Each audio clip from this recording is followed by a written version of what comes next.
Nikola Tesla को दुनिया electricity generation के नाम से जानती है, लेकिन उन्होंने ऐसी इन्वेंशन की थी जिनके बारे में यकीन करना मुश्किल है। 1896 में उन्होंने गलती से अर्थक्वेक जनरेटर बना डाला था, जिसकी साइज़ इतनी कि वो पॉकेट में भी फिट आ सकता था और नुकसान इतना कि बड़ी से बड़ी बिल्डिंग को भी हिला देता था। इस डिवाइस को उन्होंने अपने लेबोरेटरी में टेस्ट किया तो पड़ोसियों को लगा कि अर्थक्वेक आ गया है और वो डर के मारे बाहर आ गए। फिर वो डिवाइस टेस्ला लेके अंडर कंस्ट्रक्शन बिल्डिंग की तरफ निकल पड़े। रास्ते में उन्हें 10 मंजिला बिल्डिंग नज़र आई जिसमें वर्कर्स काम कर रहे थे। उन्होंने ये डिवाइस उस बिल्डिंग के स्टील फ्रेम में लगा दी। फिर थोड़ी देर बाद ऊपर से वर्कर्स घबराते नीचे उतरे। लगा जैसे कोई अर्थक्वेक आ रहा हो।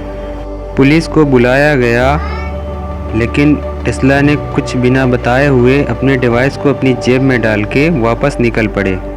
उनका कहना था कि थोड़ी देर अगर और ये डिवाइस लगी होती तो पूरी ज़मीन धंस जाती। ये बात उन्होंने खुद एक इंटरव्यू में स्वीकारी थी। पर सवाल ये है कि पॉकेट जितनी साइज़ की डिवाइस अर्थक्वेक कैसे ला सकती है। उस समय निकोला टेस्ला ये डिवाइस बनाना ही नहीं चाहते थे, बल्कि वो ऐसे प्रोजेक्ट पे काम कर रहे थे जो एक जगह से दूसरी जगह एनर्जी ट्रांसफ़र कर पाए, और वो भी बगैर कोई तार के और बगैर कोई खर्चे के। उनके जीवन का ज़्यादातर हिस्सा फ्रीक्वेंसी और वाइब्रेशन को ऑब्ज़र्व करने में बीता था।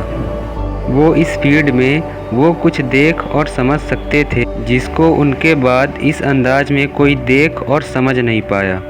उनका इरादा था कि वो एक डिवाइस बना के उसमें ख़ास फ्रीक्वेंसी पैदा करके ज़मीन के अंदर डालेंगे। ये वाइब्रेशन ज़मीन में मौजूद पत्थरों से होती हुई किसी दूसरी जगह पर पड़ी हुई रिसीविंग डिवाइस से कैच करवाई जाएगी, जो उस फ्रीक्वेंसी को डीकोड करके एनर्जी या फिर इलेक्ट्रिकल करंट में कन्वर्ट करेगी। ठीक वैसे ही जैसे साउंड फ्रीक्वेंसी वेव की तरह काम करती है।